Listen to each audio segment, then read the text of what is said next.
I call this hearing to order. I request unanimous consent that the Chair is authorized to declare a recess at any time. Hearing no objection, so ordered. I also request unanimous consent that we waive onto the committee Representatives Scanlon, Ruiz, Jacobs, Slotkin, and Garcia to join this hearing, where they may ask questions to our witnesses. They've all worked hard on legislation on the agenda today. Hearing no objection, so ordered. Today, our subcommittee is meeting both in person and remotely. I want to be clear about what makes this format possible. First, the wide availability of vaccines and boosters throughout the United States, and specifically to the members and staff of this committee. Second, the regular and continued adherence to recommended health and safety protocols. This pandemic is by no means over, but we have reached a point where we can safely engage in person if certain practices are followed. This information previously was provided to members and staff, but I want to reiterate what the committee will require in order for members and staff to participate in this hearing in person. One, if you're unvaccinated or your vaccination status is undetermined, you must wear a mask at all times. Two, if you're unvaccinated or your vaccination status is undetermined, you must maintain physical distance within the hearing room. Three, if you are feeling unwell, you should participate in the hearing remotely. And four, members are permitted to be accompanied by one staff member while they are present in the hearing room. During the covered period declared by the Speaker pursuant to House Resolution 8, remote participation in hearings will continue to be an option for members.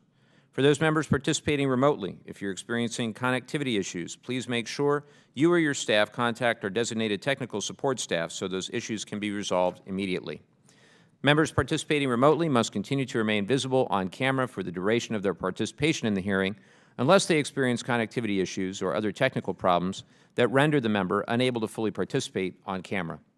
It is committee policy that members participating remotely will remain muted when not recognized, and for those in the hearing room, the policy remains the same, that only members who are recognized or seeking recognition should unmute their microphone.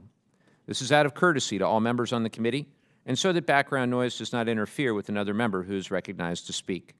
When you are recognized, whether in the hearing room or on the remote platform, you'll need to unmute your microphone and pause for 2 to 3 seconds before speaking so that your words are captured on the live stream. Without objection, members will be recognized in order of committee seniority for questioning witnesses today. This will make it easier for me to ensure all members participating have an opportunity to be recognized. With that bit of housekeeping out of the way, I now recognize myself for my opening statement. I want to welcome everyone to today's Economic Opportunity Subcommittee hearing, where we're reviewing 18 pieces of legislation. Today, our subcommittee will again consider bills and drafts that span our jurisdiction, and I thank the ranking member, our staff, and our VSO partners for their work. Several of our proposals today address social determinants of health for veterans, including food, housing, and legal needs. 2 years ago, our subcommittee hosted a hearing entitled Reviewing the Availability of Resources to Address Veteran Hunger. Since then, our committee has worked closely with VA, USDA, the Agriculture Committee, and nonprofit partners, and I'm proud of the focused collaboration on veteran food insecurity. Today, we're considering a bill that would establish an office within VA dedicated to addressing veteran hunger. This legislation would enable VA to analyze the data it has collected from its clinical screener on the prevalence of veteran food insecurity and report to Congress on an annual basis. The newly created office will also be authorized to operate a grant program aimed at connecting veterans and transitioning service members with the nutrition resources they need. We'll also consider a bill from my colleague, Congresswoman Scanlon, H.R. 3950, the Veterans Medical Legal Partnerships Act, which would codify medical legal partnerships at VA. Through these partnerships, veterans are screened for civil legal matters and then connected with no-cost legal service, which is routinely cited as the highest unmet need for our most vulnerable veterans. This bill also creates a pilot grant program to establish new medical legal partnerships for veterans, which can reduce recidivism and promote rehabilitation. Today, we're also considering several proposals related to veteran homelessness. My fellow Southern Californian, Congressman Ruiz, is leading the Health Care for Homeless Veterans Act. This bill expands eligibility for Health Care for Homeless Veterans Program, or HCVF, to those with other than honorable discharges. HCHF is commonly referred to as the front door for VA homeless programs, but for too long, that front door has been closed to veterans who are eligible for other VA programs like Grant and Per Diem, Supportive Services for Veteran Families, or HUD-VASH. With this bill, OTH veterans who present to a VA facility or a stand-down will not be turned away from accessing homeless programs due to their discharge status. My subcommittee colleague, Congressman Pappas, is leading H.R. 7753, the Preventing Homelessness for Veteran Families Act. This bill reauthorizes the Supportive Services for Veteran Families Program, or SSVF. SSVF is VA's key homelessness prevention program, and this bill authorizes funding beyond what has been provided in years past in order to support the SSVF Shallow Subsidy Initiative. Through Shallow Subsidy, VA and its grantees can subsidize up to 50% of a veteran's rent based on a reasonable rent calculation to prevent them from falling into homelessness. We'll never be able to effectively end veteran homelessness if we don't prevent veterans from falling into homelessness in the first place, and this bill is an investment in that effort. We have a number of reauthorizations for other important VA homelessness programs, such as the Advisory Committee on Homeless Veterans and Grant and Per Diem Special Needs. Ensuring the continuation of these programs in the years ahead will be vital in our march towards ending veteran homelessness. I'm interested in hearing feedback from VA and the non-governmental witnesses today on Congressman Kilmer's Tiny Homes for Homeless Veterans Act as well, which has undergone some changes since its introduction in December 2021. We'll also consider a bill to reauthorize through 2027 the Specially Adapted Housing Program for disabled veterans residing temporarily with a family member to ensure that upgrades can be made to the home to accommodate the veteran's needs. We also have a few proposals related to the VA Home Loan Guarantee Program, including Congressman Brown's VA Home Loan Grace Act, H.R. 6124. This legislation responds to suggestions from veterans on how this benefit could better reflect the reality of how veterans live and move around. This legislation provides flexibility by expanding the VA home loan within its existing entitlement and risk mitigation framework to ensure veterans and service members can meet their housing needs, while also making the best decisions to build and secure their families' financial futures. We'll also consider my bill, the Building Credit Access for Veterans Act of 2022. This legislation will authorize a pilot to help veterans with insufficient credit history to access the VA home loan program by approving alternate credit models for lenders who opt in to the pilot to use. The ultimate goal is to enable veterans who have not established traditional credit to access the VA home loan program by improving the creditworthiness determination process. Another bill of mine we will consider is the Emergency Relief for Service Members Act, which I introduced in October. My bill will allow service members to terminate internet, cable, or telephone contracts at no penalty if they entered them after receiving military orders for a permanent change of station, but then received a stop movement order due to an emergency. Military families make incredible personal sacrifices moving from one base to another, particularly when sudden stop movement orders interrupt those plans. The last thing they should be struck with is an extra bill for a place where they don't even live. The latest draft of this bill would also expand the definition of covered contracts to include gym memberships, fitness programs, and home security services, and expand protections to spouses and dependents who accompany service members during relocation. To further support the families of service members relocating due to military orders, we'll consider Congressman Garcia's H.R. 2650, the Military Spouse Licensing Relief Act. This bill will ensure the professional license of a service member or military spouse in good standing who moves due to military orders will be valid in their new community. We'll also consider my colleague Congresswoman Slotkin's bill, the Empowering Veterans Against Cyber Threats Act of 2022. This legislation authorizes a digital citizenship and media literacy grant program to help veterans recognize foreign influence and disinformation threats. Finally, as always, we have a number of education proposals we'll consider today. We'll consider my legislation, which expands VA retraining and high technology programs. This bill would expand access to the Veterans Rapid Retraining Assistance Program, or VRAP, by doubling the duration of benefits that each veteran can receive, removing age restrictions, loosening the restriction on veterans who already have education benefits, and allowing benefits to go towards a bachelor or graduate degree if a veteran is within 2 years of completion. It also opens up the Veterans Employment Through Technology Education courses, or VETTech program, to institutes of higher learning that want to participate as providers. My staff and I are working closely with VA to ensure these programs are improving veterans' employment outcomes, and I look forward to hearing from our witnesses how this bill may support VA in achieving those goals. I'm also pleased we're considering the minorities discussion draft to make technical fixes to VA study abroad program approvals for veterans seeking to use their education benefits at foreign schools. Finally, we'll also discuss the minorities bill that provides educational assistance benefits to veterans who receive sole survivorship discharges. We have a lot to cover today, so I'll conclude my comments and recognize my friend Ranking Member Moore for any opening remarks he may wish to make. Thank you, Mr. Chairman. Thank you for continuing the bipartisan tradition on this subcommittee by including 6 Republican proposals out of the 18 bills being considered during today's legislative hearing. While I am generally supportive of the bills being considered today, pending scoring and offsets, of course, I do have concerns about potential unintended consequences that several of these bills may present. While I appreciate Mr. Brown's effort to expand the home loan program, I do worry that this would go a little too far and expand beyond the original mission of the program. This benefit is meant to give veterans an opportunity to purchase that primary residence, not become landlords. I also have concerns with the text of Ms. Slotskin's bill.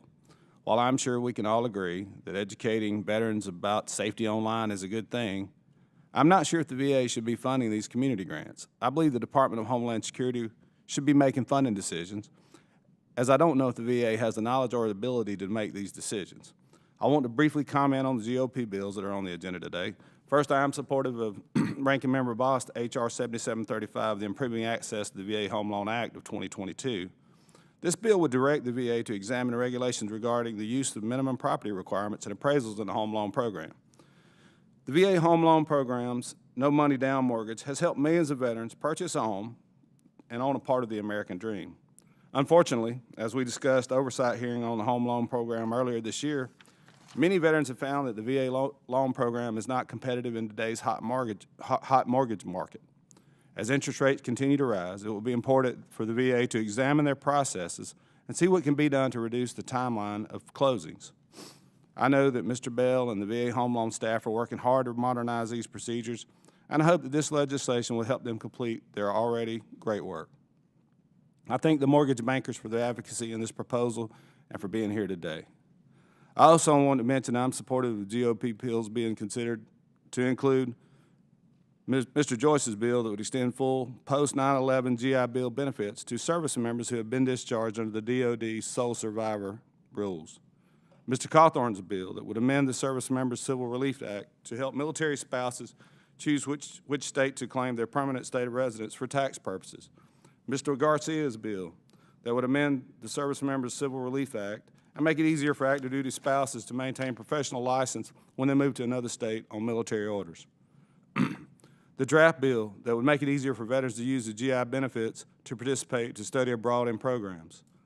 The draft bill that would authorize a pilot program to create an IT system that helps connect homeless veterans to local service providers. Finally, I asked the Department to fulfill my request from our last legislative hearing in March to provide views on H.R. 6671. This bill, authored by our colleague Mr. Fitzpatrick, would provide full GI benefits to service members who were discharged because of their refusal to take the COVID-19 vaccine. It is essential that we have the Department's view on this legislation. It is simply unacceptable that months after we ask for views, we have yet to receive them. I want to thank our witnesses who are here today to testify. I look forward to hearing their thoughts about how we can improve upon the legislation before us today. And excuse me, and with that, Mr. Chairman, I'll yield back. I thank the ranking member, and I appreciate his bipartisan collaboration. And we will always, as long as I have anything to do about it, we'll always run this subcommittee in a bipartisan way. So I appreciate the collaboration. For our first panel today, we'll hear from the Department of Veterans Affairs.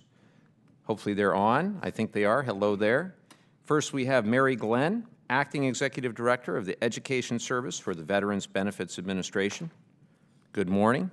Thank you for joining the subcommittee today. Ms. Glenn is accompanied by Monica Diaz, Executive Director of the Homeless Programs Office for the Veterans Health Administration. Nice to see you. And John Bell, Acting Executive Director of Loan Guarantee Service for the Veterans Benefits Administration. Welcome back, Ms. Diaz and Mr. Bell. Both of you have testified before our subcommittee in the last 6 months. We're keeping you busy, but we definitely appreciate you both making yourselves available. With that, I'll now recognize Ms. Glenn for 5 minutes.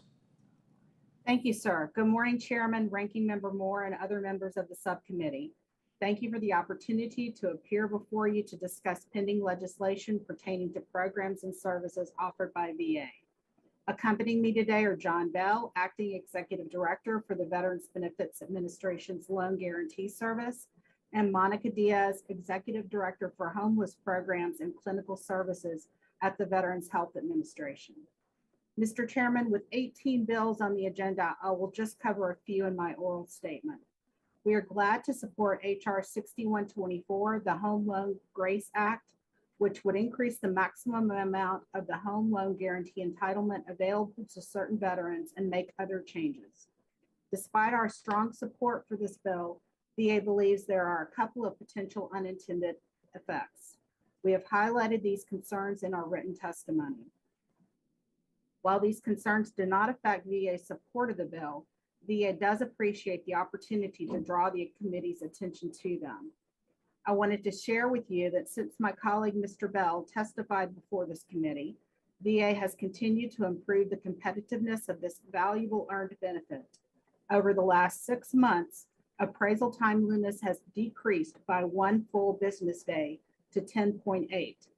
Appraisals meeting or exceeding sales price have increased from 85% to 91%. And the number of unassigned appraisals has declined from 2,250 to 140.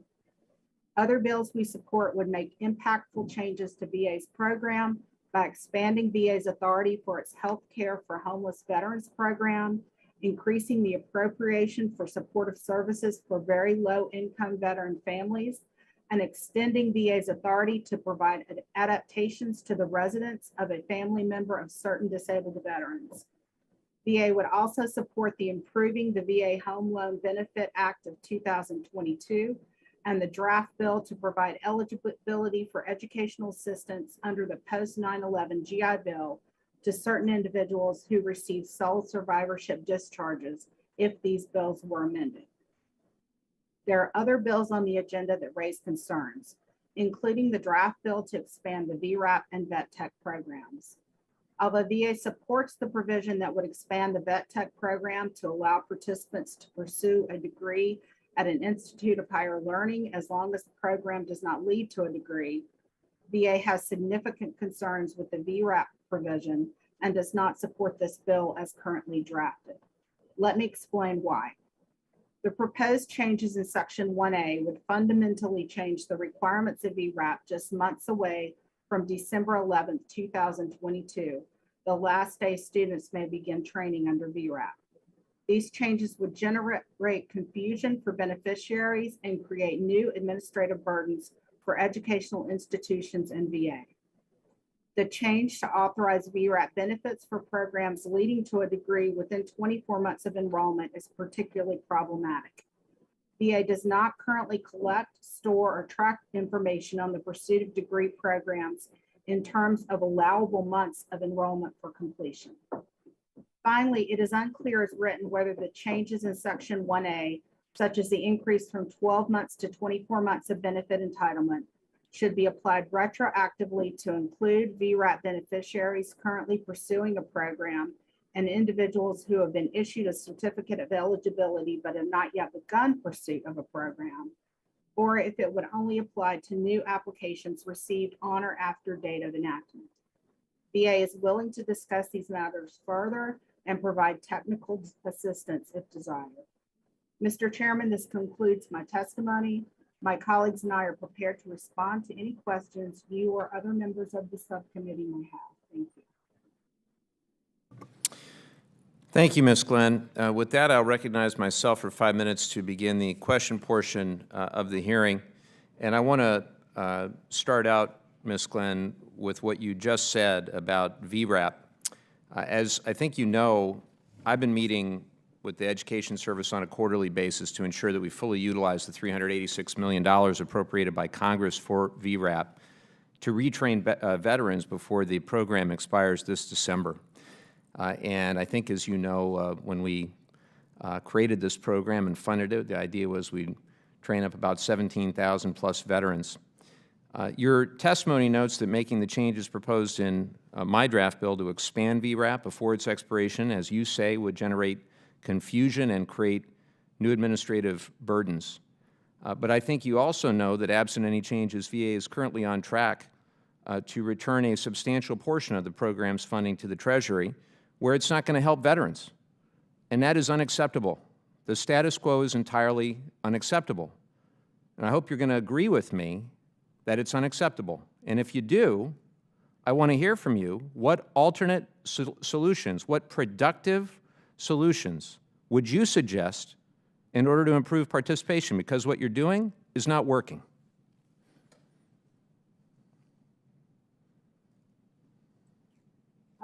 Thank you, sir. I appreciate your question.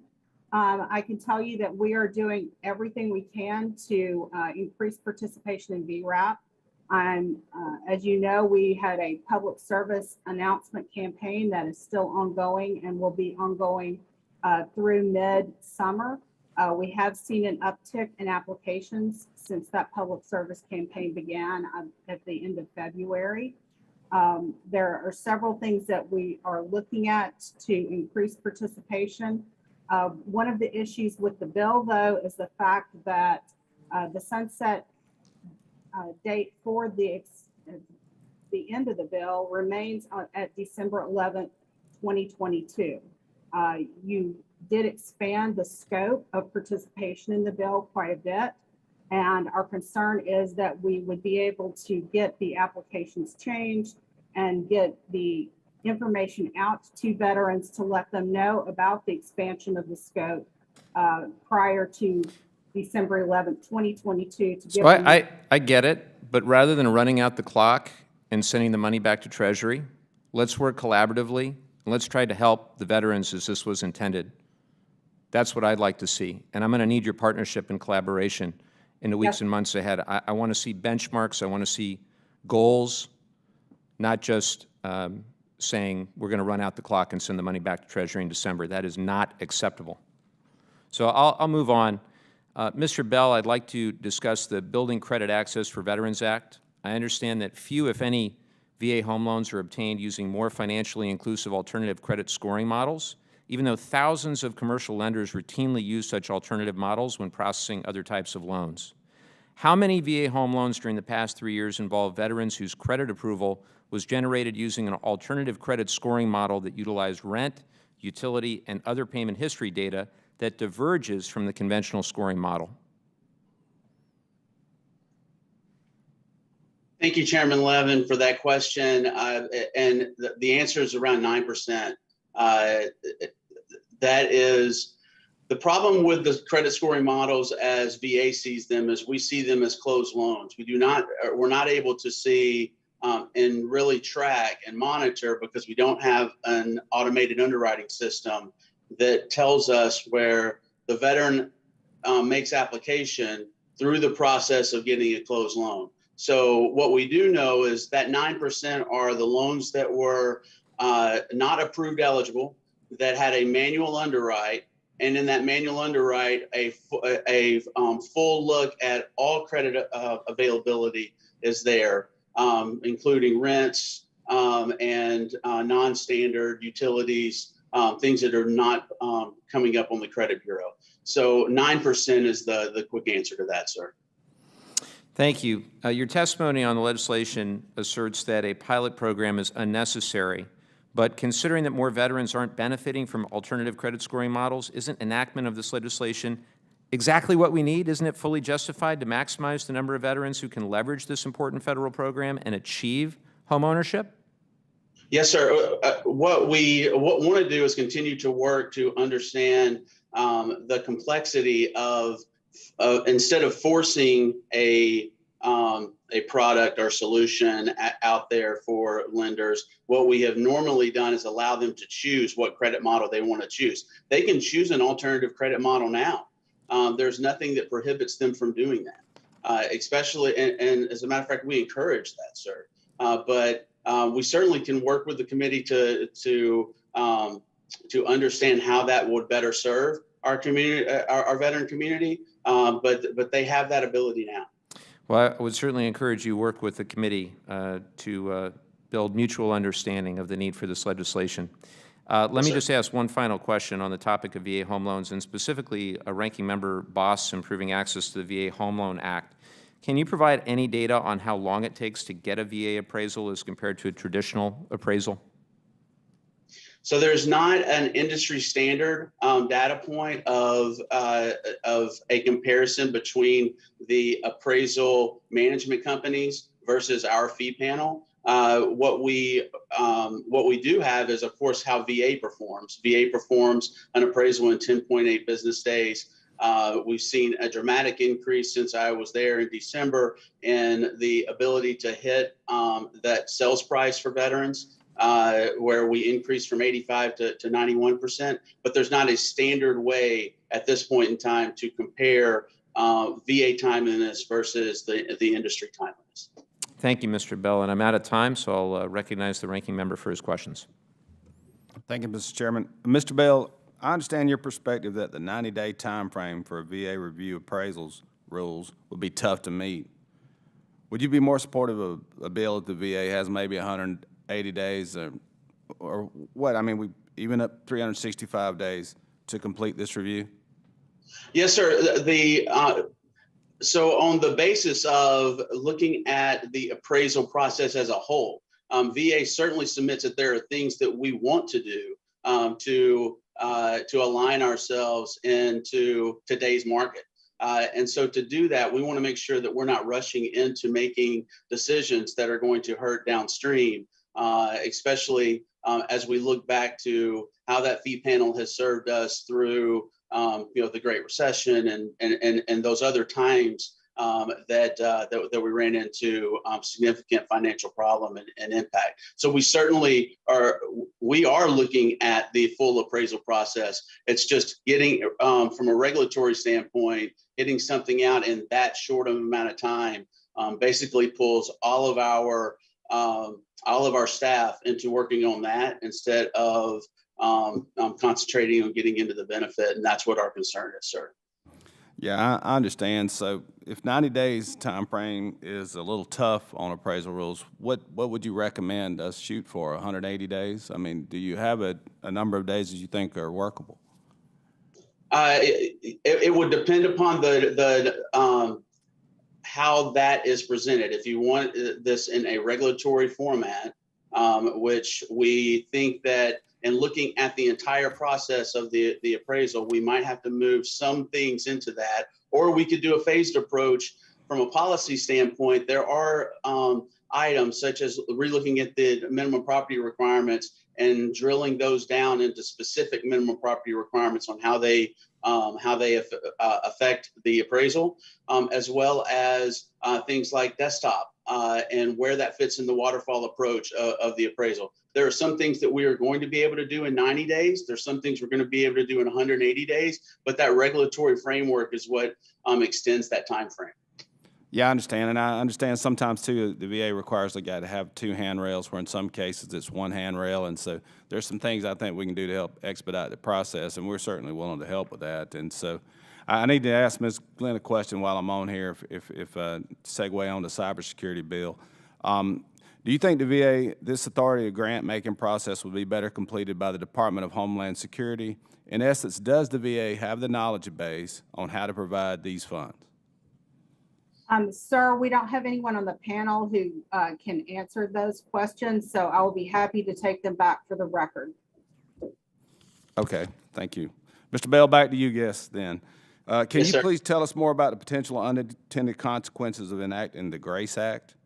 Do you see the second home provisions out of the scope of the mission of the home loan program? So I think there's a little confusion on wording here. And so basically what the GRACE Act does is it fixes some of the issues that were related to when we increased the ability for veterans to buy homes anywhere that they live and to compete for buying those homes against any other product out there. As we know, the VA product, we stand behind that it is the lowest cost at this point in time from a rate and a closing cost scenario for veterans. We want to continue that. But to put things in perspective, less than 2% right now of our active VA guaranteed loans have 2+ loans. Those 2+ loans are mainly due to because you've got veterans that either one would have to repair properties that they don't have the capability to repair those properties and move to put down the expenses required for that new home where they're moving. And some of them where they're required from an active duty military standpoint, they're required to move from a PCS a PCS requirement. And so they're kind of hedged into not being able to utilize the new benefit because they don't have that remaining entitlement that they can utilize. Okay, thank you. And Mr. Chairman, with that, I'm running out of time, so I'll yield back. I thank the ranking member for his questions, and I'll recognize the gentleman from New Hampshire, Mr. Pappas, for his questions. Thank you very much, Mr. Chair. And I wanted to ask a question for Ms. Diaz to begin. I recently introduced the Preventing Homelessness for Veteran Families Act, which reauthorizes and increases funding for the VA Supportive Services for Veterans Families, or SSVF program. SSVF is one of the most effective tools that VA has to prevent at-risk veterans from experiencing homelessness, and grants are awarded to organizations to assist very low-income veteran families residing in or transitioning to permanent housing. The grants provide a range of supportive services to veteran families that are designed to promote housing stability.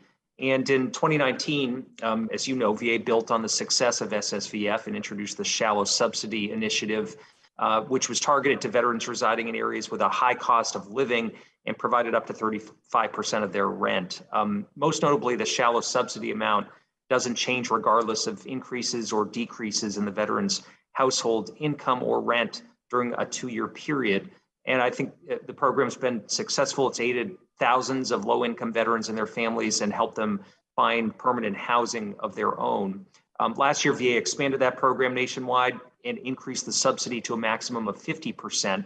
And so my bill supports this expansion by increasing the authorized funding for SSVF to reflect the costs of the Shallow Subsidy Initiative, and it also ensures that other critical facets of SSVF are funded. So I'm wondering, Ms. Diaz, if you can discuss any feedback or findings VA has received related to the effectiveness of shallow subsidy in particular, and its success at preventing veteran homelessness. Thank you for the question, and great to be here again, by the way. First of all, I want to say that we support the bill. That's the first thing I want to say. It's a great bill. We thank you for putting this bill forward.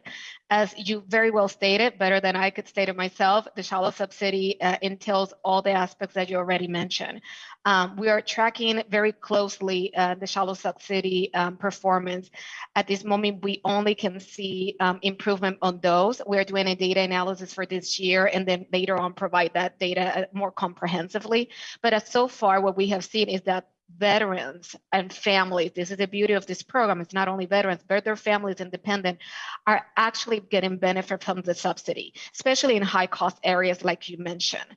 And it's really helping us. What we can see is the outcome in terms of permanent housing placement, which is over 80% for our SSVF program. We can see as well the number of veterans that we are serving in prevention, which is as well a high number. We can see the utilization as well of the shallow subsidy, which is in a high score as well within the program. So as of now, we certainly can see that not only the implementation of the program, but the sustainability for it, we only see positive outcome, especially with everything going on right now in our country, you know, which merits the being very intentional with our efforts on that. I would like to reinforce one piece of what you mentioned, which is what SSVF is. And SSVF is one of our core programs. It provides service not only for the veterans, but the family, the dependent. Is one of our programs with great success for permanent housing placement. I will repeat this again, no less than 80% of permanent housing placement, which is the core and at the soul of ending veteran homelessness. So not only for the shallow subsidy, but for everything that SSVF represents, I think this is an outstanding bill, and we certainly support it. Well, thank you for your support and those reflections about the shallow subsidy and SSVF. And we're going to continue to push this legislation and hope to continue to build some strong support in this committee and across the Congress for it. So appreciate those comments, and I yield back, Mr. Chair. Appreciate it. I thank the gentleman from New Hampshire. I'd now like to welcome and recognize the gentleman from California, Mr. Garcia, for 5 minutes. Thank you, Mr. Chairman and Ranking Member Moore. Appreciate the opportunity and appreciate all the efforts that the members of this precious committee do for our veterans and the service you all provide. I'm here today to support my bill, H.R. 2650, which is the Military Spouse Licensing Relief Act. This is actually a win-win-win bill. This is a win for our military families who would normally be dual income families with a spouse on active duty, or the wife, husband of an active duty member who is in a profession where they require a license. It's a win for our communities because we get another valuable member of our community to be able to serve in various practices that require licensing. And it's a win for the government and our nation's security. Right now, one of the biggest challenges our active duty service families have and our service members in terms of recruitment and retention is quality of life. And what we're seeing is as family members are moved around throughout the country, if they are moved from, say, South Carolina to California, if they're in a profession that requires a license, like a nurse, a teacher, a beautician, paralegal, a doctor, that license is not valid in the state that they get orders to. So when they move, they have to go through the requalification process, which is sometimes very lengthy, depending on the profession, in some cases more than a year, and in some cases very expensive. We're talking potentially thousands of dollars in some cases, depending on the profession. And so what ends up happening is the spouse of the active duty member ends up not going through that process. They can't afford it, they don't want to deal with it, and the dual income family now goes to a single income family, which, as you know, with military base pay the way it is insufficient and may put that family below the poverty line. Right now, military spouse unemployment is over 20%. This is significantly orders of magnitude higher than the national average.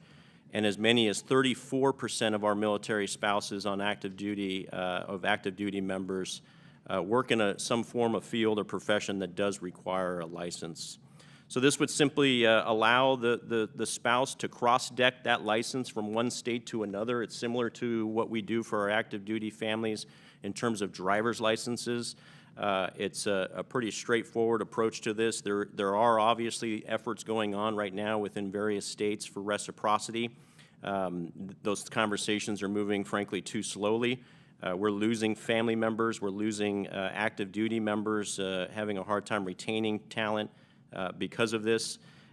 We had in the NDAA in 2018 an allotment for $500 to offset some and reimburse some of the expenses for relicensing. That was increased to $1,000 recently, but it's still too painful and too costly given what we have. We did get this bill passed in the NDAA last year, FY22 NDAA. It did not get through the Senate, unfortunately, but this is ultimately a very critical piece of legislation that will, again, be a win-win-win. Win for the service members and their families, get them to be a dual income family. It's a win for our communities who now have the ability to tap into talented nurses, teachers, paralegals, doctors, desperately needed professions. And it's a win for our nation's security. It's an opportunity to recruit a little bit better, to retain definitely a little bit better, and keep our precious talent on the books for longest service terms, and ultimately lead to stronger national security. So I ask that you all support this. This has got strong bipartisan support. My colleague from California, Salud Carbajal, is a co-sponsor, former proud veteran, and it's been an honor to navigate this with him. And I'm also willing to work with colleagues to address any concerns that we have in the final passage of this bill, either through amendments or answering any questions that you all have. So again, Mr. Chairman, thank you for having me and appreciate the support. Thank you, Mr. Garcia. Appreciate you being here. Now I'd like to welcome and recognize another colleague from California, a great friend from the San Diego region, Congressmember Jacobs, for 5 minutes. Well, thank you so much, Mr. Chairman, and thank you for everything you're doing to represent San Diego's veterans on this committee and for letting me join for this hearing. Before I came to Congress, I worked on childhood poverty in San Diego and a huge issue of food insecurity that we have, and a big part of it is because of veterans who are living with food insecurity. So I was a little taken aback by the VA's testimony in regards to the discussion draft to establish an Office of Food Insecurity at the VA. I appreciate the work that the VA is doing to combat veteran hunger. Actually, the VA is really paving the way for the healthcare industry in its focus on social determinants of health, and that's why I'm confused as to why the VA would not support legislation to permanently codify an Office of Food Insecurity at the VA. Given the shared commitment of the Biden-Harris administration, Congress, the VA, and the nonprofit advocates, we all agree that ending veteran hunger is incredibly important. It feels like the time's right to act to make food insecurity a lasting priority by making an office dedicated to the issue permanent so it can exist in perpetuity in future administrations. My staff worked closely with committee staff to draft this legislation. We're open to VA's feedback to improve the bill to make sure it provides the flexibility VA needs to make this office effective. So my question is to you, Ms. Glenn, how does the VA plan to ensure that the existing Food Security Program Office will continue to operate in future administrations even when priorities shift? It's critical that the grant programs I'm championing within the bill have a home in a VA office that is run by registered dietitians and social workers who understand veterans' hunger. Thank you, ma'am. I'm going to turn that question over to my colleague, Ms. Diaz.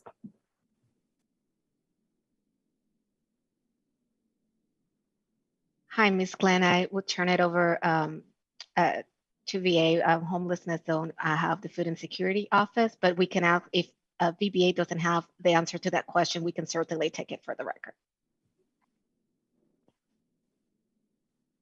Thank you. Yes, we'll take that question for the record. Okay, that's pretty unacceptable since it's about the bill we are literally here to discuss today. I'm new to this committee hearing, but this seems like a real problem.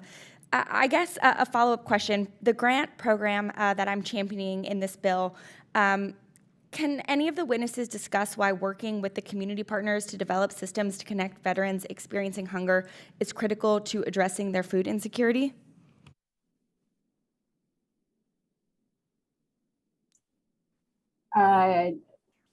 Ms. Diaz, do you have anything with that? No, we don't hold the food insecurity, but if VBA doesn't have the answer for that question, we can take it for the record, will be my suggestion. I'm incredibly disappointed by these answers, and I really hope this doesn't reflect the priority that the Veterans Administration is putting on food insecurity, and I think just further highlights why it's so important that we have a dedicated office to address it. With that, Mr. Chairman, I yield back. I thank my friend and colleague, Representative Jacobs. I think the lack of your ability to answer her question speaks to the need for this legislation, and it's the lack of your expertise that we're trying to address. I think it's pretty obvious. If there are no further questions from my colleagues, we can move on to the second panel. Go ahead and do that online. Give everybody just a second.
All right, it's now my pleasure to welcome our second panel, consisting of representatives from veterans service organizations, all of whom are joining us in person today. First, we have Ms. Caitlin Hetrick, Government Affairs Associate for Iraq and Afghanistan Veterans of America. Welcome back, Ms. Hetrick. I should not have said they're all in person because I clearly see some on the Zoom. After that, we have Mr. Josh Protas, Vice President of Public Policy for Mazon, a Jewish response to hunger. Welcome back, Mr. Protas. Good to see you. Next, we have Ms. Jennifer Aiken, Senior Director of Policy and Social Impact Research for Blue Star Families. Thank you so much for joining us. After that is Ms. Catherine Monet, Chief Executive Officer for the National Coalition of Homeless Veterans. Welcome back, Ms. Monet. It's nice to see you. Another regular before our subcommittee. Finally, we have Mr. Mark Jones, Vice Chairman of the Mortgage Bankers Association. Nice to see you, Mr. Jones. We also have written statements, a number of them, from the Veterans of Foreign Wars, Food Research and Action Center, Code Platoon, Detroit School for Digital Technology, Divergence Academy, the American Legion, Student Veterans of America, and Disabled Veterans of America, which will be entered into the record. And I appreciate all those written statements. With that, I'll now begin by recognizing Ms. Hetrick for 5 minutes. Ms. Hetrick. Chairman Levin, Ranking Member Moore, and members of the subcommittee, on behalf of Iraq and Afghanistan Veterans of America's more than 425,000 members, thank you for the opportunity to share our views, data, and experiences on the pending legislation before the subcommittee today. IAVA appreciates the subcommittee for bringing forward several pieces of important legislation that touch on some of IAVA's top priorities, one of which being ending veteran homelessness. I would also like to thank Chairman Levin for his regular meetings with IAVA and other veteran service organizations to share valuable information during the COVID-19 pandemic and seek our input on critical legislation. The VA did not accomplish its plans to end veteran homelessness by the end of 2015, but it has made some significant progress. This is in large part due to private, local, and nonprofit partners who have teamed with VA to implement solutions. IAVA is committed to the fight to end veteran homelessness and has made this one of our top priorities going forward. Veterans should not have to worry about where they will sleep at night. Despite the huge advantages made in recent years and the steady decline in veteran homelessness from 2010 to 2019, a slight uptick was found just before a worldwide public health crisis that left many jobless. During the course of this pandemic, VA and HUD were unable to get full numbers due to COVID-19 preventing them from doing face-to-face interviews. The VA cannot solve this challenge alone. Veterans who struggle with substance abuse or who were previously incarcerated are often unable to be placed in housing programs. Even more struggle to maintain a permanent home. In IAVA's latest survey, 23% reported going without a home for over a year after they transitioned out of the military, and 77% reported couch surfing temporarily. For years, IAVA has advocated for VA to expand the definition of homelessness to include those who are marginally sheltered or couch surfing and allow them to receive the same benefits as those under the current definition of homelessness. The draft bill that it would extend the assistance program for veterans residing temporarily in a home owned by a family member would continue to help some currently in a couch surfing situation. IAVA supports this bill, but would also like to see assistance extended to all of those who are marginally sheltered.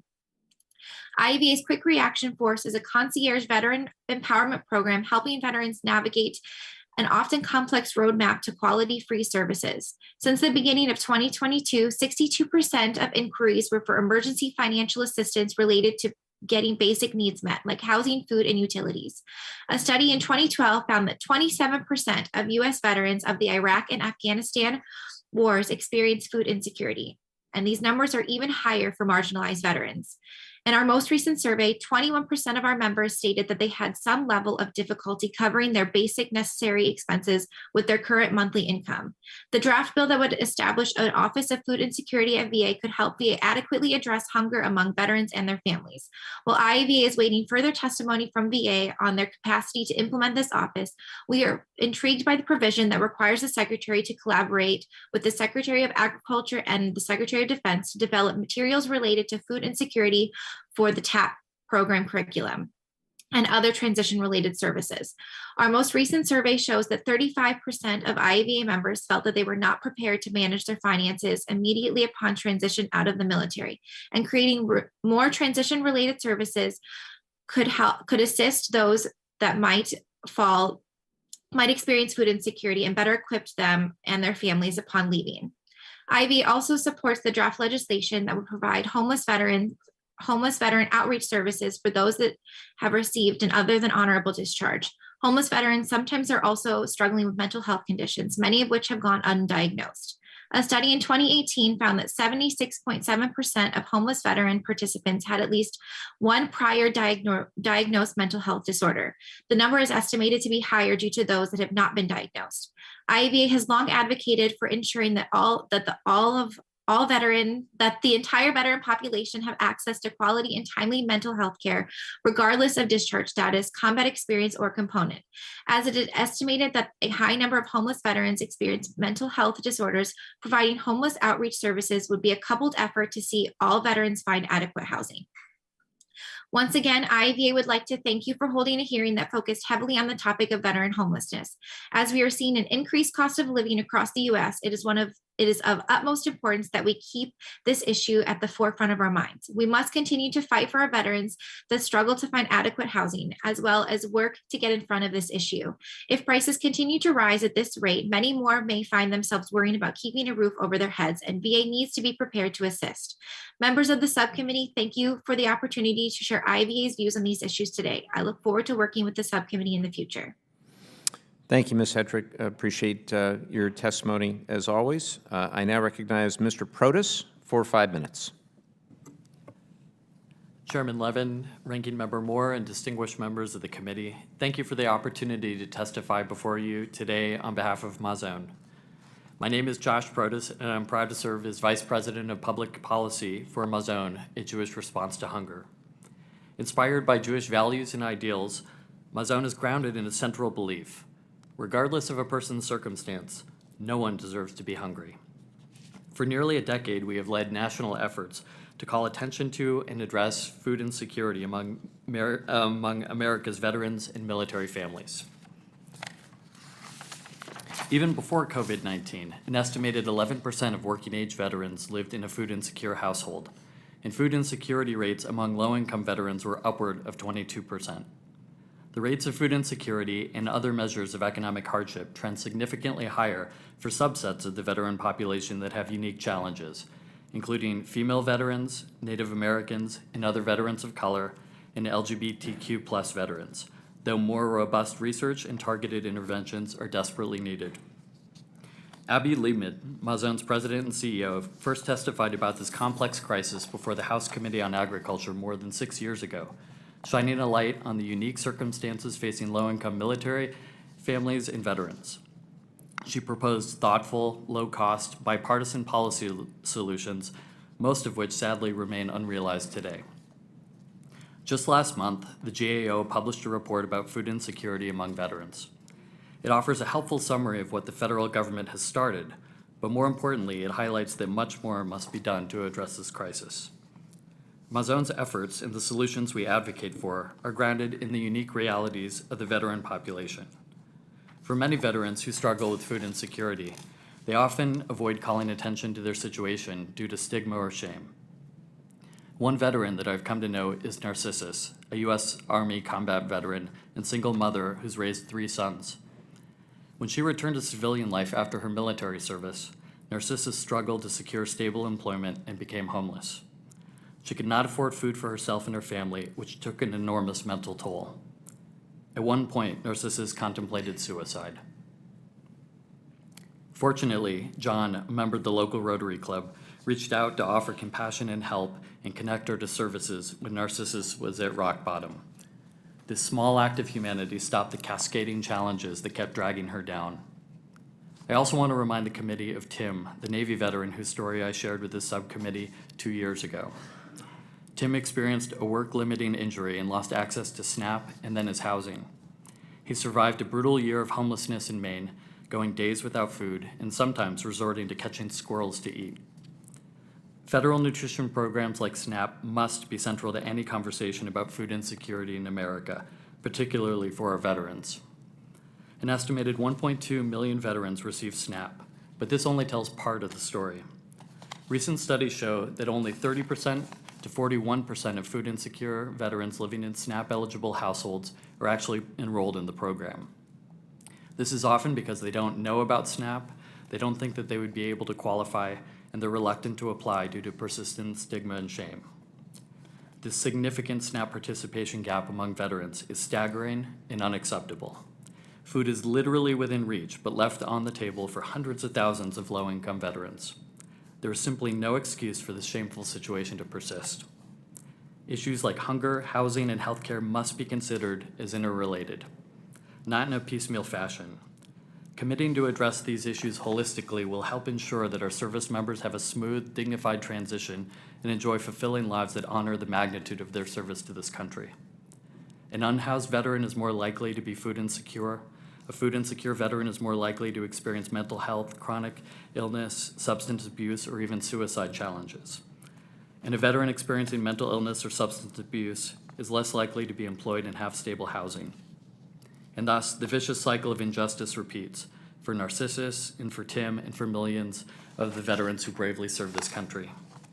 To break this cycle, we need the entirety of the federal government engaged and committed, not just the VA, but also USDA, the Department of Defense, and other agencies. Congress has a clear role to play with support, oversight, and funding. Several of the bills under consideration today will help, but there's much more that you can do, and Mazon stands ready to work with you. In particular, the establishment of an Office of Food Insecurity at the VA to coordinate interagency collaboration and accountability will go a long way towards addressing this issue. I'm about out of time, so I'll look forward to answering questions that you might have. Thank you. Thank you very much, Mr. Protas. I now recognize Ms. Aiken for 5 minutes. Chairman Levin, Ranking Member Moore, and distinguished members of the House Committee on Veterans Affairs, thank you for the opportunity to testify before you today. My name is Jennifer Aiken. I'm an Army spouse, soon to be the spouse of an Army veteran, and Senior Director of Policy and Social Impact Research at Blue Star Families. Blue Star Families is the nation's largest grassroots military family support organization, and our work is grounded in research, which has informed policy decisions since 2009. Our premise today is simple. In order for veteran families to thrive, we must set the conditions for them to be financially resilient during their time in service. The military spouse unemployment rate has not significantly changed since 2012, is 3 to 4 times the national average, and inhibits financial stability. Gaining employment cuts poverty in half. Having an employed spouse is associated with a more positive transition experience, and food insecurity is lowest among employed active duty spouse respondents in our research. Transferring occupational licenses is an unnecessary barrier to employment for many military spouses. The Service Members Civil Relief Act was enacted to protect service members who, quote, dropped their affairs to answer their country's call. Service members themselves are not the only ones dropping their affairs to answer their country's call. Over half of active duty spouses are employed, and few are able to retain employment through a PCS move. The Military Spouse Licensing Relief Act amends the SCRA by requiring jurisdictions recognize and accept professional licenses held in good standing by military spouses following a PCS. This change helps ensure that military spouses in licensed professions are not at a disadvantage by virtue of their military service. Unreimbursed housing and relocation expenses also exacerbate financial stress. Most respondents to our survey pay well over the amount DoD projects they should be paying for housing. The issues that our respondents prioritize are not reflected in current BAH calculations. Military families who PCSed during this year's housing crunch found themselves facing long housing wait lists, scarce rental availability, fast rising home prices, and a competitive seller's market that made it challenging to utilize VA home loan programs. This issue hits close to home. My brother recently shared his story with me. His message reads, quote, from February 5th to April 28th, I lived in a studio apartment or hotel with a pregnant wife and 2 dogs. On post couldn't keep us for more than 10 days, so we found an off-post short-term rental. It was the best we could find and cost us nearly $4,000. After 2 housing contracts fell through due to undervalued VA appraisals and incurring hundreds of dollars in unreimbursed appraisal fees, they chose not to use their VA home loan benefit. Veterans and service members deserve to be able to use the benefits they have earned, regardless of nationwide housing market fluctuations. By bringing regulations and appraisal processes more in line with current home buying practices, the Improving the VA Home Loan Benefit Act will help veterans and currently serving military families alike. All these factors contribute to food insecurity. Our research has revealed alarming rates of food insecurity among both military and veteran families. The problem is not limited to junior enlisted ranks. Over half of veteran families of color report food and nutrition resources to be an unmet need, and uncertainty about eligibility and how to access available resources are the top two barriers for military and veteran families of color.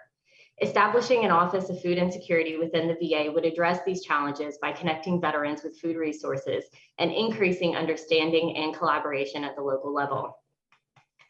The legislation discussed here today will help alleviate acute challenges, but more can be done to set the conditions for military families to be financially resilient during their time in service.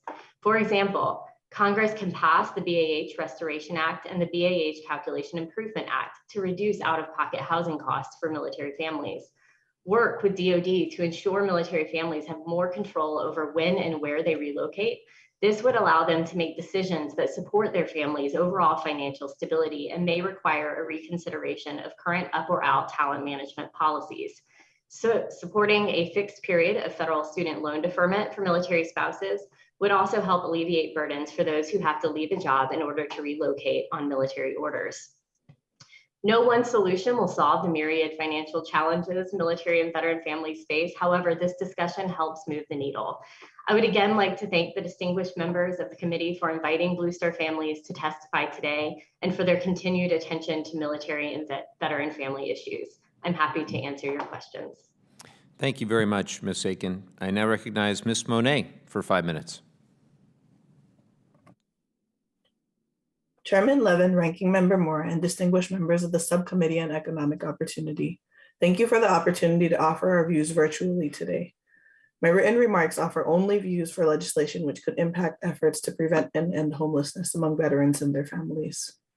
NCHV supports the Healthcare for Homeless Veterans Act. The HCHV program is critical in maintaining VA's ability to reach our nation's homeless veterans. Expanded eligibility to veterans with other than honorable discharge statuses would allow for more seamless integration with other VA programs that have already incorporated this group within their benefits. The HCHV program is indeed the front door to homeless services in many communities, and bringing eligibility in line with other homeless veteran programs is in fact the right thing to do. NCHV supports the discussion draft extension of certain Department of Veterans Affairs programs for homeless veterans. The language in this legislation would extend program authorizations for the VA's Advisory Committee on Homeless Veterans and the Grant and Per Diem Program Special Needs Grants, which provide services for those homeless veterans with some of the most acute needs. NCHV supports the intent of the discussion draft SSVF pilot. Access to supportive services is critical to the success of any housing placement. However, developing an additional technology system to track homeless veterans and their issues may actually complicate the issue more than it resolves it. Comparable data systems are already widely used nationally, such as HUD's Homeless Management Information System and VA's Homeless Operations Management System. One issue that actually may work to close the voucher utilization gap is further deployment of the Housing Navigator model across the spectrum of programs working with veterans experiencing homelessness. These navigators work with local property managers, landlords, and owners to find opportunities for homeless veterans who have housing vouchers to find their own apartment. NCHV supports the discussion draft establishing a Department of Veterans Affairs Office of Food Insecurity, as no veteran should be without the means to sustain themselves or their families. Current estimates can vary widely, ranging from 6 to 24% or twice that of the general US population. But there are even higher rates of food insecurity that have been reported among certain high-risk subgroups, including homeless and formerly homeless veterans, clocking in at a whopping 49% facing food insecurity. I'm so used to talking about housing. And veterans with serious mental illness facing about 35% of, 35% of veterans with serious mental illness, are facing food insecurity. There's a need for coordination of additional research and data collection within the multiple federal nutrition programs so veterans are accessing the complete range of benefits that they're eligible for. This legislation would also create a pilot program to support partnerships that address food insecurity among veterans and their dependents. NCHV supports the discussion draft to expand and improve VA's COVID-19 VRAT and VET Tech program. The language would extend additional access to training programs for veterans re-entering the workforce, and stable employment can play such a key role in the depth and duration of a veteran's homelessness, as well as their plans to exit housing insecurity and remain stably housed. NCHB does not support the discussion draft Tiny Homes for Veterans Act as it is currently drafted. While we're not opposed to a tiny homes pilot, we have previously shared with this committee concerns that funding for this pilot could limit funding available for existing grant and per diem programs that are already a proven successful model for serving veterans experiencing homelessness. In addition, language as drafted creates a little bit of complexity for providers where GPD providers will be required to educate veterans on becoming licensed contractors, have them participate in the building process, and could potentially be left with the responsibility and liability of maintaining any premises built when you're looking at, your housing lots, communal areas, et cetera. When you take this all into account, it's unclear whether a sufficient number of providers would be able to pull together this type of training program. And it's also unclear whether the GPD program requirements to meet NFPA life safety codes would severely limit access to the types of tiny homes that may be allowable if this pilot is enacted. As such, we're not able to support this bill as drafted today, but we do look forward to working with the committee on language that would better address stated concerns regarding this legislation. Thank you for the opportunity to share our views with you today. Thank you, as always, Ms. Monet. I'll now recognize Mr. Jones for 5 minutes. Chairman Levin, Ranking Member Moore, and members of the subcommittee, I appreciate the opportunity to testify this morning on behalf of the Mortgage Bankers Association, a national association representing more than 2,200 member firms and an industry that employs roughly 390,000 individuals and provide real estate finance-related services in virtually every community across our nation. My name is Mark Jones, and I'm here today in my capacity as Vice Chairman of the MBA. I am also the co-founder and CEO of AmeriFirst Home Mortgage, a privately held independent residential mortgage lender based in Kalamazoo, Michigan. I am proud and honored to be part of AmeriFirst's growth from a single site in Kalamazoo, Michigan in 1983 to more than 70 locations and 900 employees throughout the United States today. To date, our company has helped countless individuals and families achieve the American dream of home ownership through a variety of financing options. Many of these customers have been our nation's active duty and retired service members who have courageously earned the right to utilize their VA financing. The MBA commends Congressional BOST for introducing H.R. 7735, the Improving the VA Home Loan Benefit Act of 2022. VA home loans represent one of the most important benefits our nation's veterans earn through their selfless service to our country. This bill will accelerate the process of updating VA's rules and program guidelines governing home appraisals and holds potential to make veterans' home purchase offers more viable in the many competitive housing markets that we experience today across the country. Today, we all know how important the dream of home ownership can be for Americans in terms of accumulating wealth and maintaining stability within our nation's families and communities. The VA Home Loan Program plays a crucial role in increasing that availability and affordability of mortgage credit for service members, veterans, and their surviving spouses. MBA supports H.R. 7735, which targets 3 specific areas that are important for our veterans and military families, including the clarification of, first, when an appraisal is actually necessary. Second, how appraisals are to be conducted and the process by which the VA approves valuation. And third, a review of who is eligible and licensed to conduct a VA appraisal. The legislation also requires the VA to address several additional key areas for improvement, including when minimum property requirements, property waivers, and increased use of technology and hybrid appraisals should be permitted. Lenders, appraisers, sellers, realtors, and most importantly, VA buyers will all benefit from this common sense legislation that can help make housing markets more accessible and affordable to service members. As consideration of H.R. 7735 progresses, MBA urges the members of this subcommittee to go further and consider directing the VA to not only modernize and streamline its current processes, but also align them with those of the FHA and the housing governmental sponsored enterprises Fannie Mae and Freddie Mac to the greatest extent possible. It is clear, based on today's hearing and numerous bills under consideration, that our military families should have full access to the benefits they have fought for and earned. In this regard, MBA remains concerned about the potential for further increases to the VA home loan funding fees. The industry is also concerned that fee increases enacted and implemented over recent years are not properly correlated with the risks associated with the VA home loan program, putting the funding fee schedule into greater misalignment with the actual risk profile of the veteran borrowers. MBA urges Congress to ensure that these funding fees are set at levels commensurate with the risks associated with the VA Guaranteed Home Loan Lending Program, and to conduct oversight and analysis of past funding fee increases rather than levying further increases. In conclusion, MBA is committed to the promotion of best practices and standards that generate healthy and responsible mortgage market, and we stand ready to assist in developing and implementing solutions to the issues under discussion today.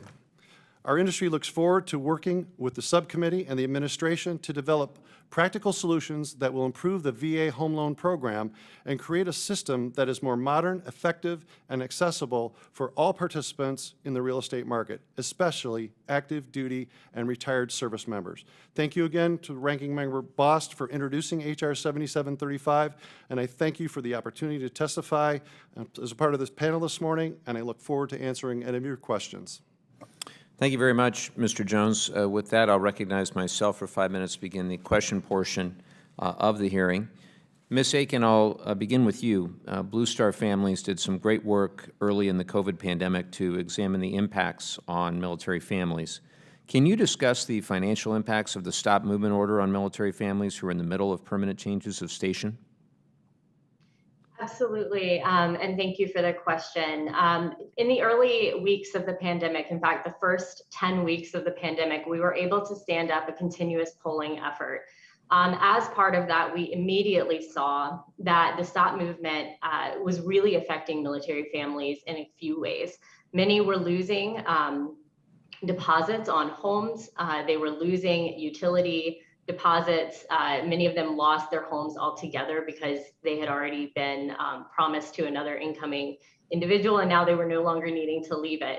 Many of these issues were solved in previous legislation, but I am excited to be able to say this will also help prevent additional issues moving forward. And I appreciate the fact that you introduced the utilities piece in particular to the SCRA. Thank you. Could you expand on how the ability to cancel contracts without penalty could help these families? Absolutely, and I'll break it down quite simply. If I receive military, or my family receives military family orders, we are planners. We are trying to plan ahead. We try to find schools, we find childcare, we find housing. We would like to be able to move into a house so that we have internet the day we walk in, because that minimizes the amount of time I need to step away from my job. In the event that a Stop Movement Order were to occur, I would lose the deposits that I've made on any utilities that I've set up in some cases. And so I may not have internet, I may not have water, I may not have electricity turned on the day I move in if I decide to wait until I arrive at my home. This closes that loophole. It allows my family to go ahead and plan ahead, have all of those services in place, and if a Stop Movement Order occurs, we can turn them off without penalty. Thanks, Ms. Aiken. Appreciate that very much. Ms. Hetrick, I also appreciate IAVA's support for this bill, the Emergency Relief for Service Members Act. Do you have anything else to add about how the Stop Movement Order affected PCSing families and how this bill might help? I think that Ms. Aiken said it exactly as we would. It definitely would help those who may have those orders and have set everything up to make sure that their family is prepared, and then find out that they are unable to make that change, and it really relieves the stress from them in an already stressful time. So the pandemic has been extremely stressful. So any way that we can make sure that our service members and their families have that stress taken away is extremely helpful. Thanks, Ms. Hetrick. Mr. Jones, I'll turn to you. I really appreciated working with MBA last year to improve my Veteran Home Energy Savings Act to ensure that your members could successfully implement it. And I look forward to similarly working with you on the Building Credit Access for Veterans Act. What feedback does MBA have on this bill, and how can we make it even stronger? It's the Building Credit Access for Veterans Act, the alternative credit thank scoring you. bill. I know it by the alternative credit scoring bill. Thank you very much. Thank you for the question, Chairman. We believe, first of all, VA does not have minimum credit scores. They really leave it up to the individual lenders to make their criteria. And some of the different credit scoring alternatives models they're being vetted through all the other agencies as well. And I think any type of additional credit scoring that we could use to help make those determinations is beneficial. So while I support the looking into it, we really want to do the research to make sure it's there. John had mentioned that they're seeing 9%. That's already looking through that process. So I think any type of new credit scoring model that we can use to help take some of these other things into consideration, as you mentioned, utility bills, et cetera, is going to be beneficial to the program. But we need to vet it out properly. Okay, I look forward to doing that with you in the months ahead. Pivoting to the Improving Access to the VA Home Loan Act, how would waiving VA appraisals change the level of risk to veteran borrowers? I don't think we're suggesting to waiving an appraisal. What we're talking about here is creating a new system where we've got a different, instead of an appraisal panel, we have lenders able to pick their own appraisers. One of the problems we have as with the industry in a writ large is that there is less and less appraisers. The VA has an acute problem with that because they've got a panel that it's very tough to get on, and so it's limited the number of folks that can be on that appraisal list. So what we're suggesting that there's good use of technology to help when we can do desktop appraisals and using technology there, but to absolutely waive appraisals, we're not advocating for that. Appreciate that, and I'm out of time, but I look forward to working with you and everybody here to make sure that we get as many veterans into good homes as we possibly can. With that, I'll yield to the ranking member for his questions. Oh, the ranking member's not here. With that, I'll yield to Mr. Trone, my friend from Maryland, for his questions. Thank you, Mr. Chairman.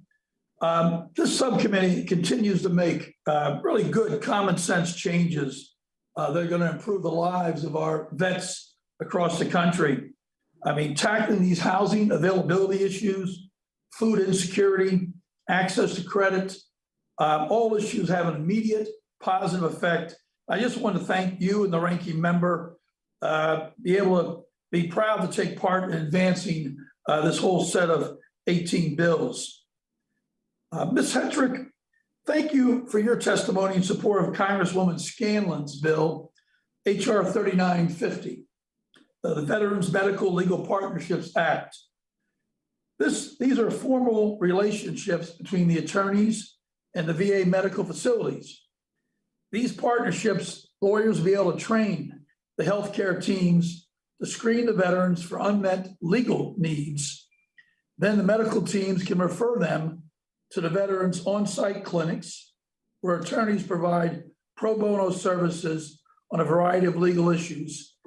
Unmet legal needs are routinely cited by vets as having a negative effect on their livelihood.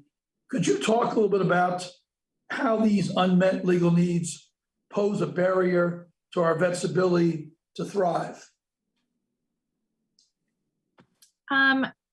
As I said in my written statement, VA already has 31 MLPs that they are using across the nation, and that has shown quite a bit of success, and they're looking at ways to do more. When we look at veterans, when they have situations that arise that they are in need of legal assistance, and maybe that puts undue stress on them and they're not sure how to go about it. They're not sure where to go. Oftentimes, even civilians don't know that how much legal help can actually assist them.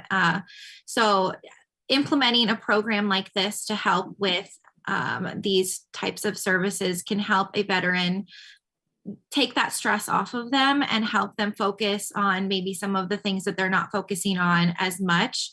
So if they are struggling with maybe an eviction type situation or any of those types of things, they're able to access these MLPs and see some services and some assistance. I hope that answers your question. I'm sorry. That's good. And these unmet legal needs, how do they sometimes lead into other problems and other veterans and the sort of spiral in a bad direction in the veteran's life when these needs aren't directly addressed?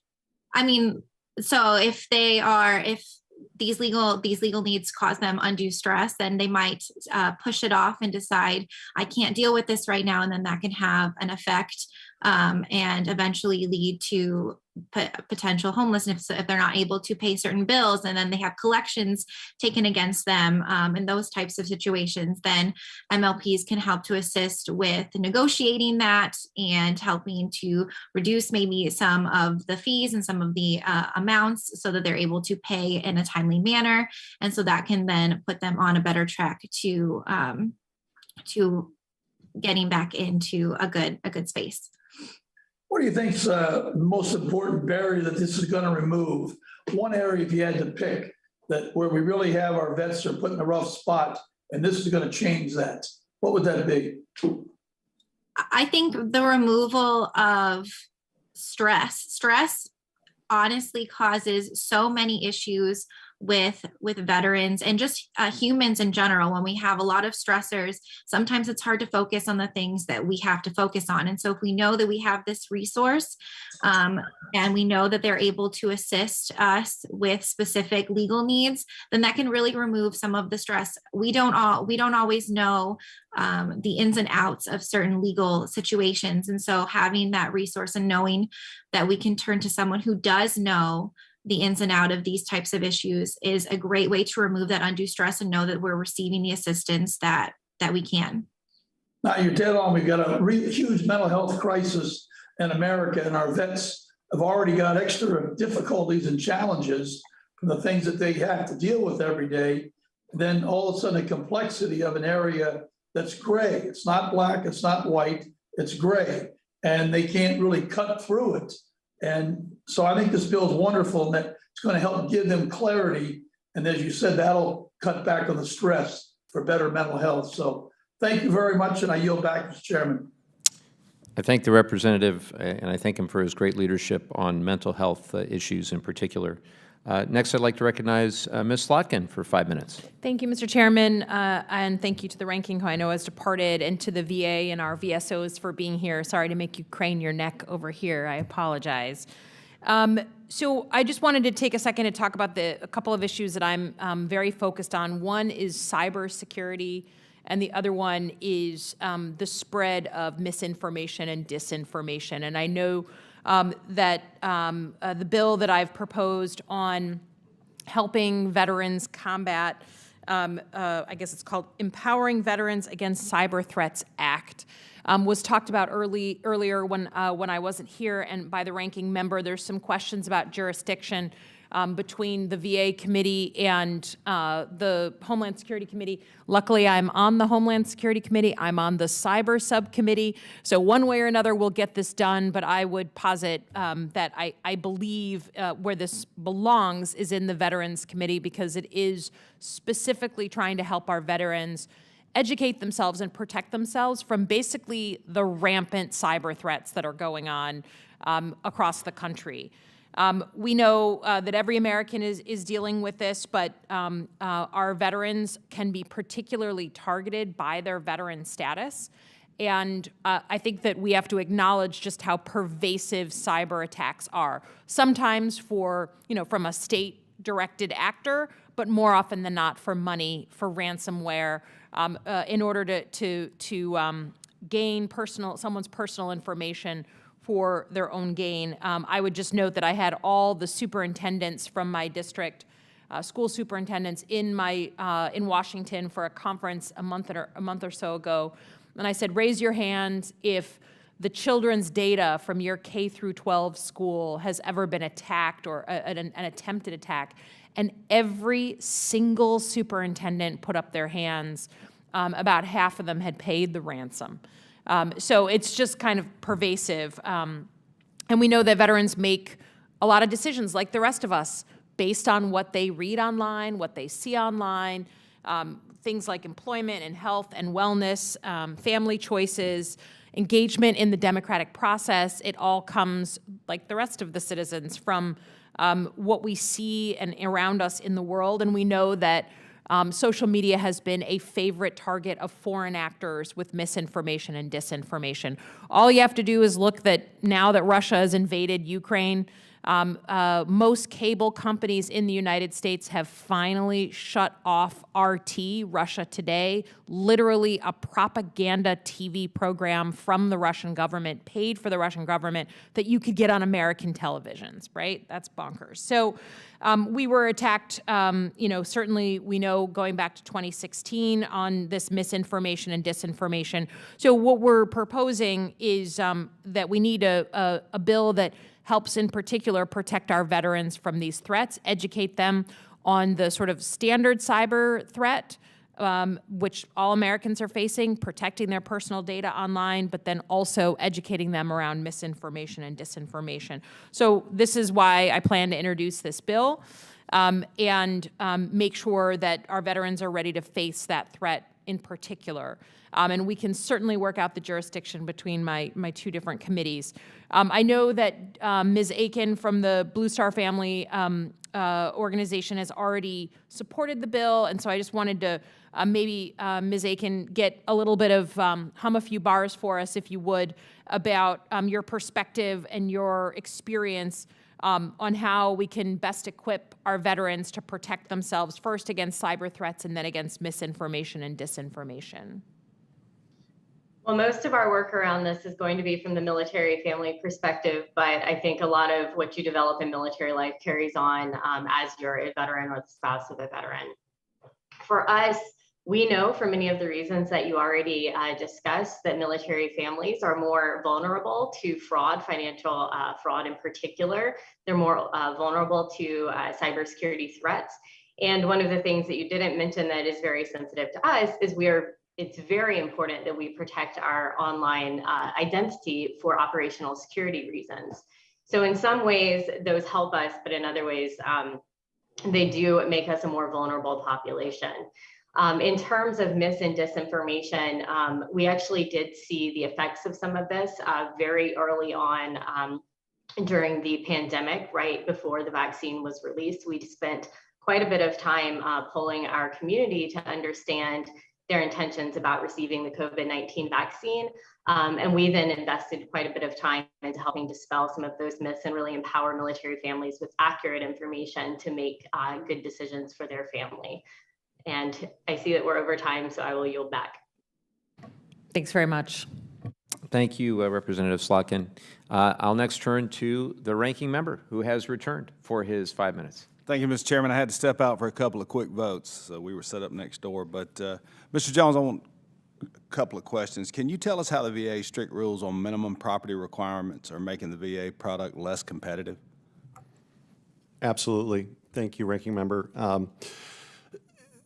The way I look at it, the whole rest of the industry is in driving through the appraisal process is trying to determine market value, as that's really the critical thing. Are we giving too much value to this home or not enough? And the loan to value is all that are driven from that. And then separately, there will be a mechanical inspection that's ordered. Now, if there's a serious issue with the property, the appraiser is obviously going to address that because that impacts market value. But picky little things like the chipping pane, or I think you mentioned earlier, two handrails versus one handrail, those types of things are put together in the VA process. So you've got the mechanical inspections and the valuation determination kind of in the same bucket. And so if something like the handrail example is a problem, it then has to go back and it ping pongs back and forth. And so that process is seen as by the real estate industry as really creating a much longer period of time because of that. The other thing that happens in the VA in particular, and I said this to the chairman earlier, is because they are not opening up their appraisal box to everybody else that the GSEs use, FHA uses. We're limited to a certain number of appraisers within the VA's roster. And those appraisers don't see the lenders as their client. They see the VA as their client. And so we're not getting the kind of response that we need from them. So I would move that we try and get some sort of opening of that. And finally, I will tell you, out there in the real world, when you've got 10 offers coming in for a real estate property, the pecking order is cash, cash, cash, conventional with contingencies, and then VAs down here at the bottom. And if a veteran's going to win that borrower or that property, they're going to have to overbid the top cash offer even to be considered. So that's what we've got going on right now with VA offers in the market. How are we going to keep pace with inflation? I mean, we see it in the industry out there as far as appraisals. Everything is going even above appraised value right now. So to make the VA loans more competitive, how do we keep pace? What do we do to help those individuals trying to buy? Again, I think we need to rethink how the VA appraisal panel works, and I think we need to bifurcate the valuation determination and the mechanical inspection. So in that process, how do we protect the buyers and the taxpayer alike too? In other words, there has to be, we obviously have a responsibility here, but we want to make sure we're competitive. How do we do that? Any ideas?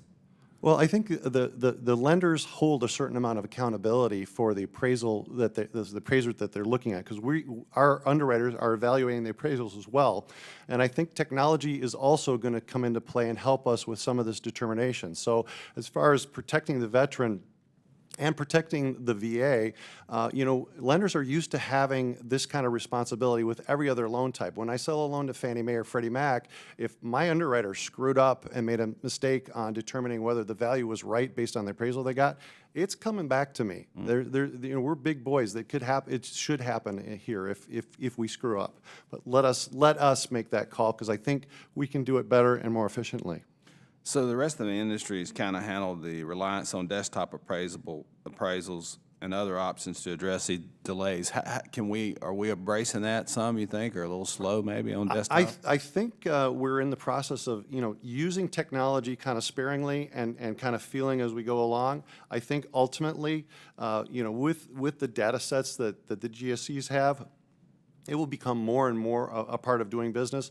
We'll typically get an appraisal waiver at a lower loan to value, 70% or 75% because of that. The higher loan to values still are asking you to get, a field appraisal, but what could happen is kind of a hybrid between that and, allowing the appraiser to utilize some of the technology that's available so that they can do their research, maybe get schematics of the property, pictures online, expand their geographic competencies. I think so as we move forward, technology is going to improve that process.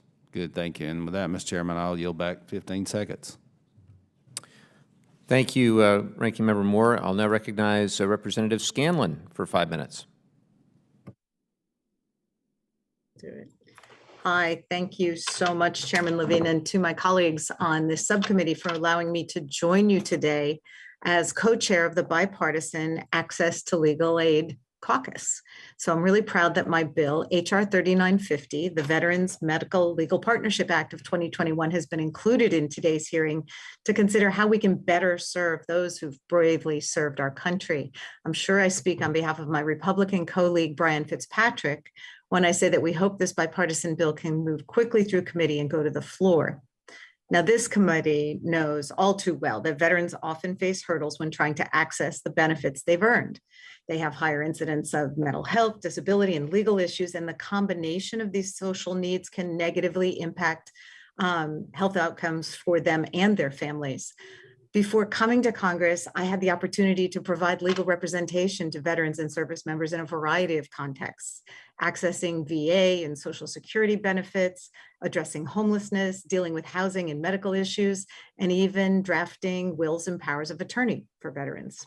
I was doing this in the context of training and organizing volunteer attorneys to provide free legal services to veterans who were unable to pay standard legal fees.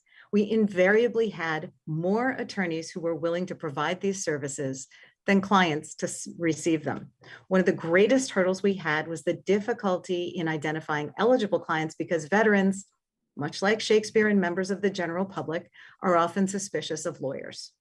So medical legal partnerships serve multiple purposes, but the first of which is they provide the opportunity to meet veterans where they are and to have a trusted intermediary make that introduction.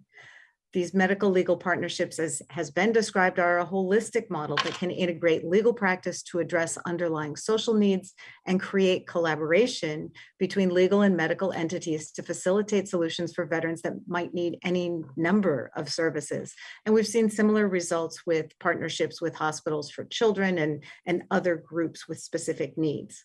So these MLPs, medical legal partnerships, allow attorneys to help VA healthcare teams screen veterans for unmet legal needs, receive counseling on veterans benefits and Social Security, family law, landlord-tenant, and other housing issues, as well as elder law. So it's been a proven model that's been particularly helpful in preventing veterans from experiencing homelessness. So that's why I'm a big advocate for them and looking forward to doing what we can to increase access to them. Ms. Hetrick, thank you for your testimony, and I appreciate your support of this bill. I'd like to follow up on Representative Trone's line of questioning and ask why the MLP model is particularly effective at addressing veterans' unmet legal needs, and why is the model of having on-site legal assistance so important? As you said, veterans often can be untrusting when you hear the term lawyers. I can even say in my own personal experience, I knew how effective lawyers could be in assisting just in regular day-to-day situations, but I did not realize the full extent until I worked at an elder law firm and fully understood. And now everyone that I meet and that's discussing retirement and things like that, I always discuss how elder law can be effective. So for having these types of services at their disposal through a partnership that they trust, veterans can access a whole wealth of services that they probably didn't even know existed. And as I was saying with Representative Trone, with the stressors that come with just our day-to-day lives, we often don't do the research that it takes to find out what resources are out there for us. So these medical legal partnerships can help to bridge that gap and introduce us to a whole wealth of available services that can relieve stressors, help us through, like you said, tenant and eviction type situations, or maybe just any uncriminal situations that could arise that we don't know where to turn to. So it's crucial to have these types of things available to us so that when we have legal issues arise, we know that we have a trusted source that we can turn to through this partnership. Thank you. And very quickly, Ms. Monet, I understand that NCHV didn't provide testimony on this act, but I'd love to hear your perspective on how legal issues can push veterans into homelessness and how these legal partnerships can help with things such as SOAR and other benefits. Thank you. So we actually support the Medical Legal Partnerships Act of 2021. Veterans experiencing homelessness are at a much higher risk of facing legal issues. And oftentimes what we've seen from our members who have legal supports within their programs is that they get better outcomes. The legal supports can help with evictions, as Ms. Hetrick said, but they can also help with other things ranging from child custody issues to accessing your ID if you don't have that, and very basic things that you wouldn't necessarily think that you'd need a legal services support to do, but they can also kind of help with that. I do want to raise that, support with evictions and foreclosure prevention and that type of stuff is really critical when you think about the fact that veteran suicide risks increase much more right at the onset of homelessness. So when you're talking about medical legal partnerships, it's not just that it's a nice tool, it truly is life-saving for veterans. And I certainly hope that the rest of the committee will come around to supporting this bill and moving it forward. Thank you. I see my time has expired. And again, I'm very grateful for having the opportunity to participate in this panel. Thank you, Representative Scanlon. I'd now like to recognize my good friend from California, Dr. Ruiz. good to see you. You're recognized for 5 minutes. Thank you, Chairman, and thank you for letting me speak at today's Economic Opportunities Subcommittee legislative hearing. I'm here to talk about my bill, the Healthcare for Homeless Veterans Act. Well, I was extremely encouraged early this year to see that the numbers of veterans experiencing shelter homelessness decreased across the country by 10% in the latest point in time count. There is more to do to care for our veterans experiencing homelessness. In my district, veterans homelessness is still a prevalent issue. In Riverside County, for example, the number of veterans living on the street in emergency shelters or transitional housing has been increasing since 2018. Between 2019 and 2022, Riverside County saw a 5% increase in veterans living on the street. And this is heartbreaking. We must do more to ensure that veterans who have served and sacrificed for our nation do not wind up without a place to live when they come home. Right now, the VA has several programs to assist veterans who are homeless. They provide payments to organizations who temporarily house veterans, provide grants to veterans on the cusp of homelessness, and help with support services for those in the HUD-VASH program. These programs serve all veteran populations, regardless of discharge status, including veterans with an other than honorable discharge. However, one program that aims to connect homeless veterans with healthcare services in their communities exclude those veterans with an other than honorable discharge. Those veterans are turned away at the door if they go to the VA seeking healthcare resources in their community. This also means that these veterans are unable to attend outreach events aimed to provide resources to homeless and at-risk veterans, such as the VA's Stand Down event, in which VA staff and volunteers provide food, clothing, and health screenings. My bill would close this gap and allow the VA to connect these veterans with healthcare resources in their communities. My bill would also grant them access to attend outreach events such as the Stand Down programs to get help. By expanding eligibility to this group of veterans, we would be providing care for some of our most vulnerable veterans, those who in many cases need our help the most. I'm grateful that the National Coalition for Homeless Veterans and the National Alliance to End Homelessness have endorsed the bill, and I encourage my colleagues on the committee to do so as well. My question, Ms. Hetrick, do you believe that expanding the VA's healthcare outreach services to other than honorable discharge veterans would take resources away from the honorably discharged veterans? I don't believe that that would take services away from honorably discharged veterans. We feel that all veterans should receive this type of assistance. As we stated in our testimony, we are supportive of this legislation. Thank you so much. And Ms. Monet, can you please elaborate on how the Healthcare for Homeless Veterans Act would increase access to VA's outreach programs that connect veterans with other than honorable discharges to healthcare in their communities? Absolutely. So the Healthcare for Homeless Veterans program is truly one of the unsung heroes within VA's toolbox of resources for veterans experiencing homelessness. They offer healthcare, they run the drop-in centers, they fund stand-downs. That's also the program that really looks at coordinated entry and matching veterans to the right housing program that meets their needs. So when you think about the fact that veterans with certain discharge statuses are not allowed to participate in the very basics, like here's how you get connected to programs, it sort of feels like we're just leaving them outside the door and they've got to figure out how to find the side door in or another way, or maybe somebody else will outreach to them if they're lucky. But in certain communities, veterans with other than honorable discharges make up the majority of the people experiencing unsheltered homelessness because there's not a lot of outreach capacity beyond what the VA can offer with the Healthcare for Homeless Veterans program, and that's just not acceptable. So I do appreciate your leadership in introducing this bill and ensuring that all veterans can access as many programs as possible. Thank you. Can you describe some of the barriers that these veterans experiencing homelessness face by not having access?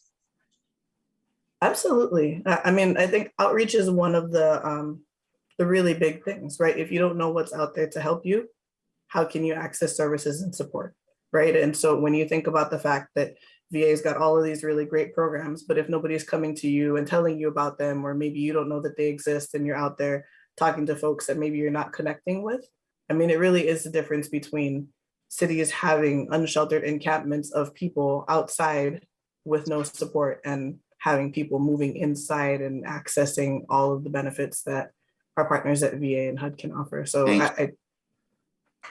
Thank you so much for your work. Thank you all for the great work that you all do. I really appreciate that. You're making a big difference. So with that, I yield back my time.